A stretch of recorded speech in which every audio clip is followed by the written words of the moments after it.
Welcome to the Late Lunch Leftovers POTcast, as we call this. Are you okay? I'm just buried in some beautiful smelling flowers. These are absolutely gorgeous. They match your top too. They do match my top. These are from now on going to be called the Manx Radio Posy. There you go. It's now the Manx Radio Posy. Thanks, John. What are they? Sweet peas. I don't know what they're self-saved seeds. They're Spencer sweet peas.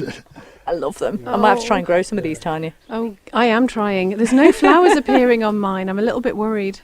Well, give them some time. Mine haven't started flowering yet either. Not down in tropical Port Erin, us up north. Okay, well, we are talking about something really quite serious actually on the podcast this afternoon, and this is something that you've had experience of yourself. We are just standing by the greenhouse. We can see some tomatoes in here, which are quite relevant, unfortunately. That's right. So on my YouTube channel this year, I've been documenting growing tomatoes. And they've gotten to a point where I planted them out in the greenhouse. I used purchased compost to put them into a planter. And then they just started to grow and then failed to thrive. 2 of them are extremely small and deformed. The other 2 have very tightly curled in leaves.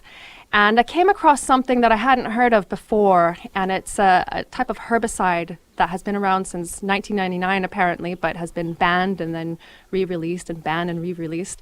Farmers use it, and they spray crops of hay, basically. It kills off everything but grasses, and then that hay is eaten by animals. The manure is then used by compost companies, and it gets into the compost, and lots of gardeners have been having problems this year.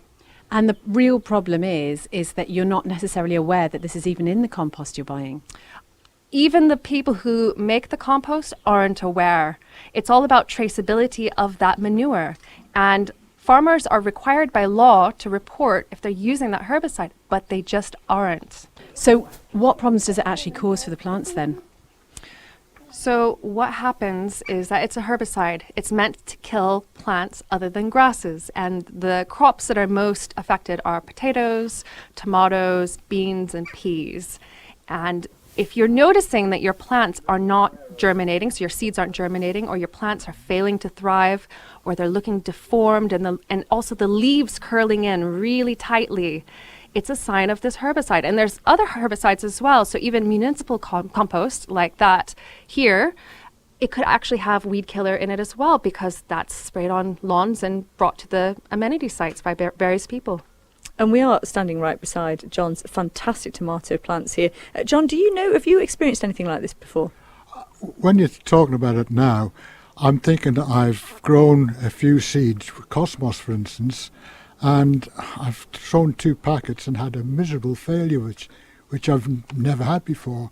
And I've just put it down, and I haven't got any cosmos growing this year. Again, I got a couple up, and they I discarded them. So you're making me think now. Exactly, and this is the thing, is that there's so many things that can go wrong. Yes.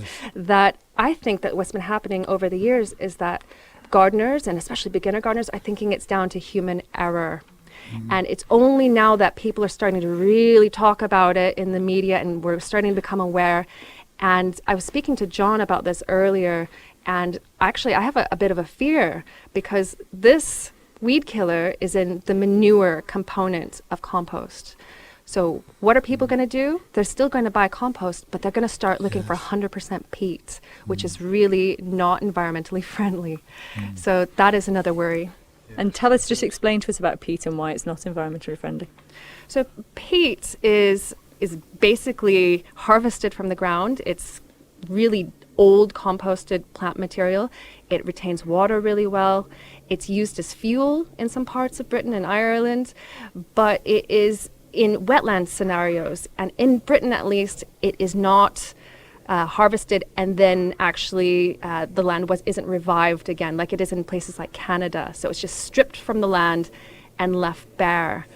And the gardening industry is the main culprit in using peat. I think it's well over 85% right now. So we're basically trying to be green, trying to grow beautiful flowers and edibles. But on the other hand, by using peat, we are destroying the environment. Goodness me. Do you know, I know it's awful for your plants, Tanya, but in some ways, for beginner gardeners, as you say, it's quite reassuring that this could happen to anyone being affected by this herbicide. What can we do then to make sure that the compost that we're putting on our plants is the best it can possibly be? That is the million-dollar question. It's what can you do? Yeah. And I know that some gardeners are actually now buying bagged compost and then testing it on seeds first to see if they germinate before they actually take the leap to put it on their plants, because once you have it in your garden, it can take 5+ years to get rid of it. That's 5+ years of not being able to grow anything.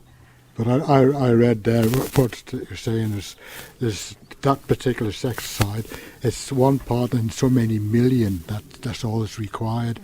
And if you're putting any weed killer on your garden, you've got to make sure that your watering can is completely and utterly, if you put some weed and feed on your grass, you've got to make sure there's not a trace of it on your tomatoes. I think there's 3 main herbicides that are a real worry right now, but the one that's getting into bagged compost is called the aminopyralid herbicide, and it's all over Britain, North America, New Zealand, and it's a real problem.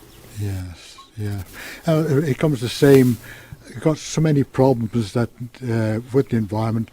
For instance, when you get green fly, what do you use to get rid of your green fly? You've got to be so careful because of the